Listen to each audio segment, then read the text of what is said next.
Alright, now is the time to put everything we learned together and create something beautiful. If you've done the Web Applications Fundamentals course, you would have seen at the end of the course a target virtual machine that I've created for you. I hope by now you've completed this course and you managed to hack that virtual machine.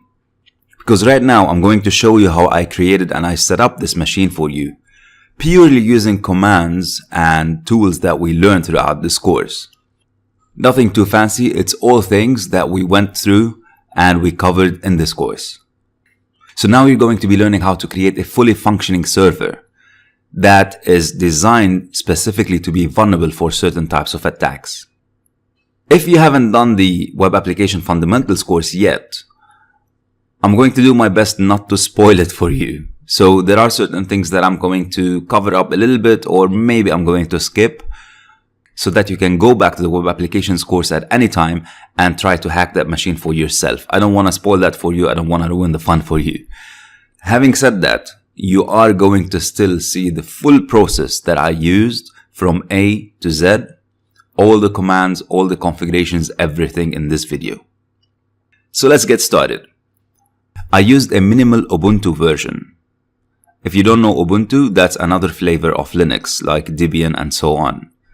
I've provided the link for you to download. Usually that version of Ubuntu is around 50 megabytes. That's it. And then we're going to take that version and start building up on it and adding our own services and server functionality so that later on we can hack it. I'm logged in now into my VM where I've already set up Ubuntu. Setting up Ubuntu is pretty straightforward, so I'm going to skip over that section.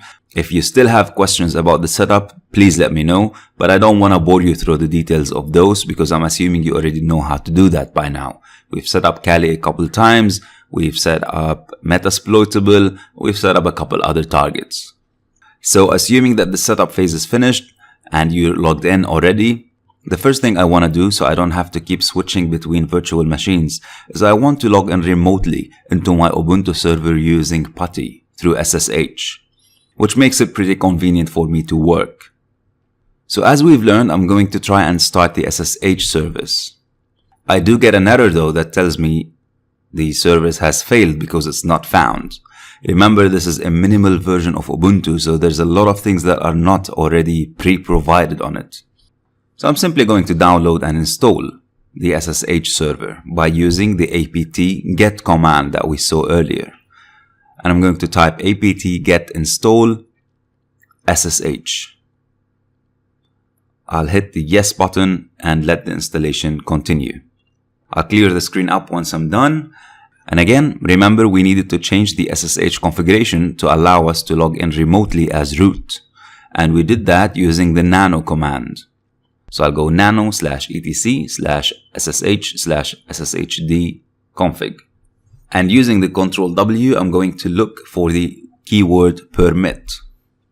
Once I find it, next to the permit root login, I'm going to clear the prohibit password and say yes. I'll save it, Ctrl X, and then I'm going to say service SSH restart to restart the SSH service. Now I grab my PuTTY and I'm able to log in remotely into my Ubuntu server using the password that I've set up previously. And here we go. Now I am on my Windows machine and I can freely work on my Ubuntu VM without having to switch between the VM and the Windows and the Windows and the VM and so on. Now, the first thing I want to do is I want to update my software. So I'm going to go with apt get update. That's the update command if you remember. That'll take some time. I'm just speeding the videos up so I don't keep you guys waiting. Once that's done, I'll clear my screen and I'll proceed. Now, I am going to be installing a software later on that we're going to try and hack. Obviously, I did a little bit of reading and a little bit of research on how to set things up. You wouldn't know all these things from the top of your head. When you're setting up a new software or when you're configuring a new service, you're not supposed to or expected to know things from the top of your head, especially if you're a beginner to Linux. So it's completely normal and natural that you go and do your research and read up a little bit about it. So I did actually have to read up about this software that we're going to be installing. And going through the instructions, I came to know that I need to install a number of packages. The ones that you see on the screen now. I need to install a database server called the MySQL server. I also need to install a client. I need to install the Apache 2, which we've seen before. This is the web server, and the phpMyAdmin. phpMyAdmin is a way to control your database. Don't worry, we're not going to be using all of that. We just need those for our software to run correctly. And the last thing on my list is the P7zip full. This is very similar to the Windows extraction tool. If you have a zipped file or a compressed file, this is a tool to uncompress or extract the file. So you might have noticed that I put all the packages that I need to install on one line. We haven't seen this before. What we've seen earlier is you do the apt-get install and the name of the package that I want to install, one package. However, notice here that you can actually install more than one package in one go. So I'll let that continue, and notice that I am going now to be downloading about 300 megs. So this is going to take some time. Please be patient. I'll speed up the video a little bit. And throughout the installation, you will see some screens pop up that ask you to add certain parameters for your configuration. So for example, when we're installing the database server, we need an administrative account to be able to control that server. So here we're being asked to put a password for the root user. You just put whatever password you want. I'm just going with root and I'm repeating it. And now we want to configure another service, the phpMyAdmin. For now, I'm going to choose the Apache 2 web server because we have seen this before and we've worked with it before, so we're comfortable with it. I'll let the installation continue and finish. And then the rest, I'll leave everything as the default.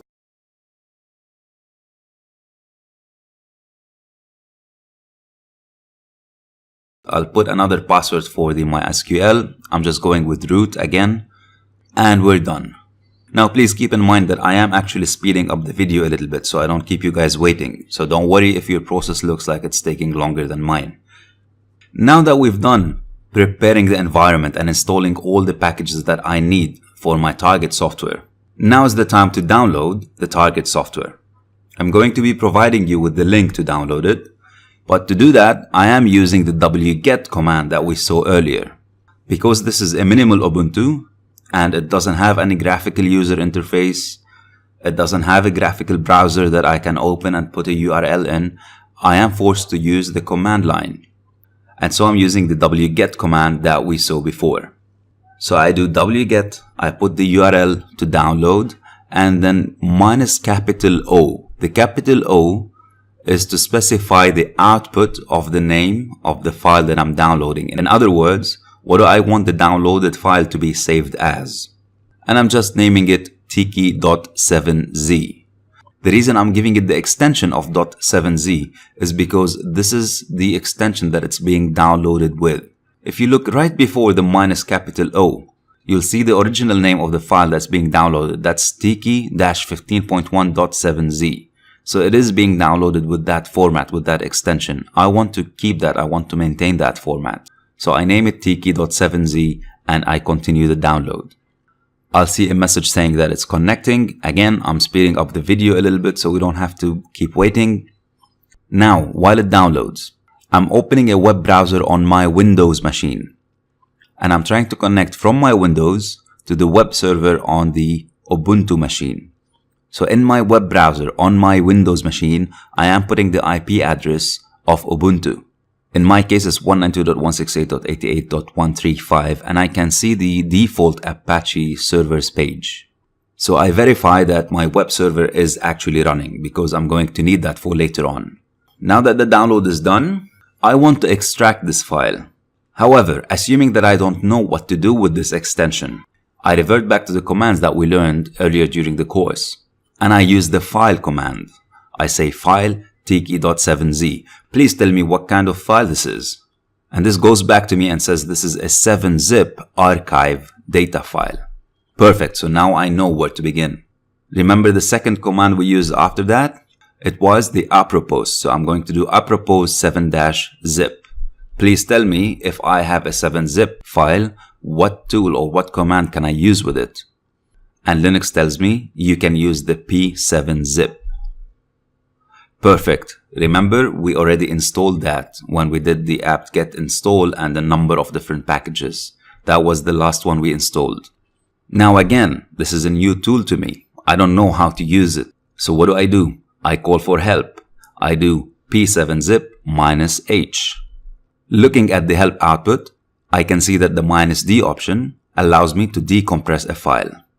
And the -k allows me to keep the original file. So when I decompress a file, I don't want the tool to delete the original file and just keep the uncompressed one. I want the tool to keep the original one and compress it at the same time.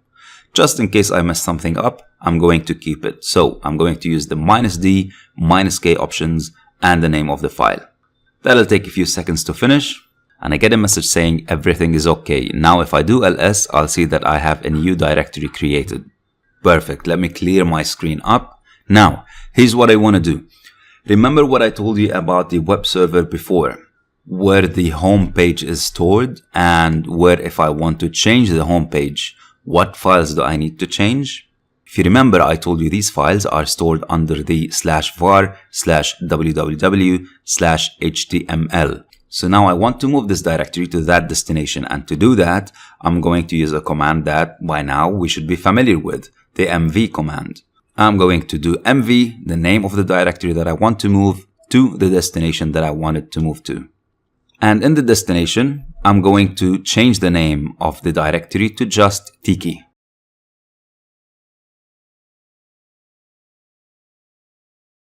And then I'm going to go to that directory using the cd command. Perfect. Now let me list the contents of this directory. Alright, everything has moved perfectly. Now, again, I did have to do some reading and some research to figure out what is the next step. Again, I don't expect you to know that by heart or from the top of your head. This is a new software that we are installing, so you will need to spend some time learning a little bit about it. And with that, I learned that I need to run a small script in that directory. The script is called setup.sh.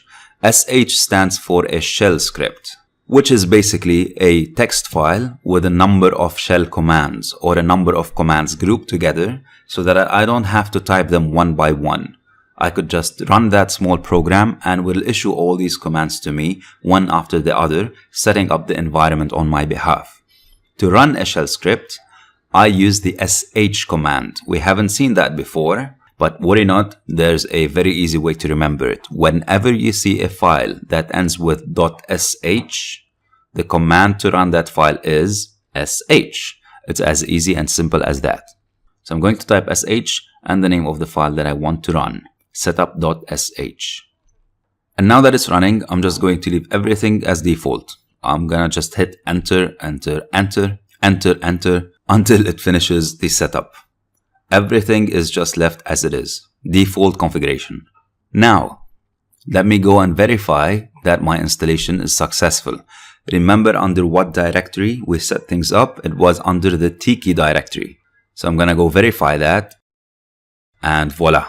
So again, I'm accessing this using a web browser on my Windows, but I am putting the IP address of the Ubuntu that I've been working on.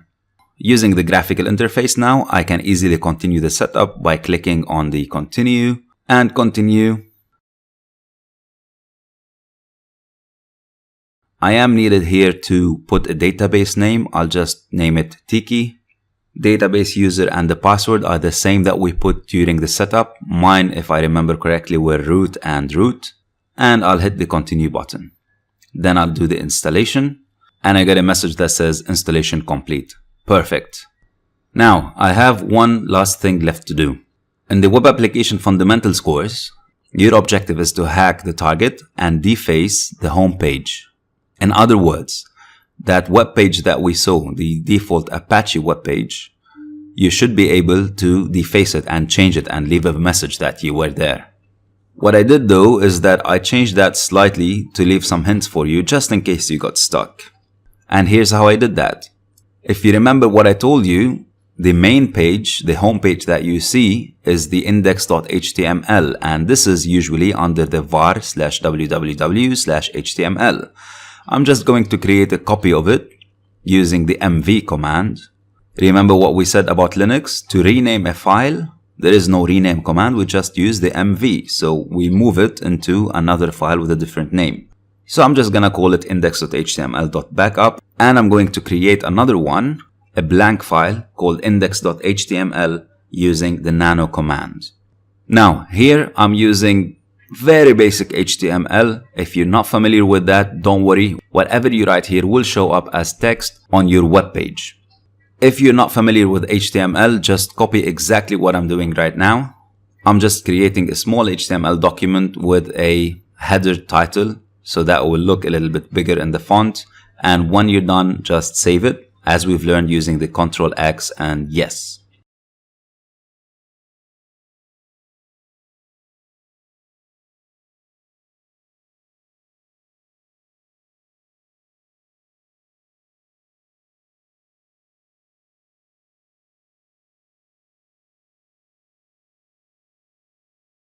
Now if I go back to the web browser on my Windows machine and I refresh the page, I'll see the text that I just wrote. So I've changed the default Apache web page to the text that I just wrote. Perfect.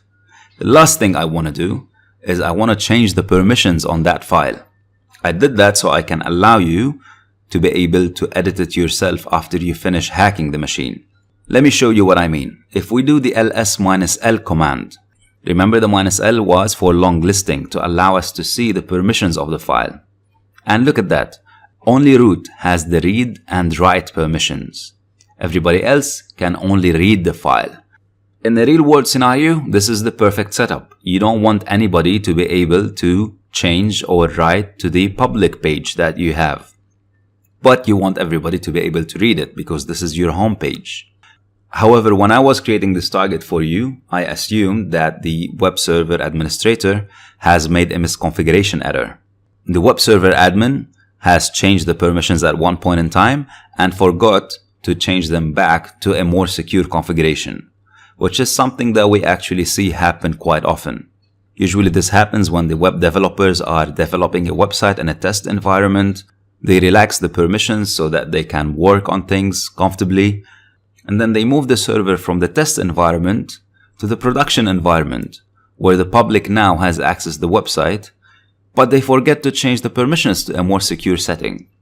So that was the mindset that I went with. It's a misconfiguration that was forgotten by the web administrators. So I want to give you write access to this file to give you the ability to write to it after you are able to hack the machine. And to do that, remember it was the chmod command. And just to make it easier, I'm going to say give all the read-write permissions on the index.html file.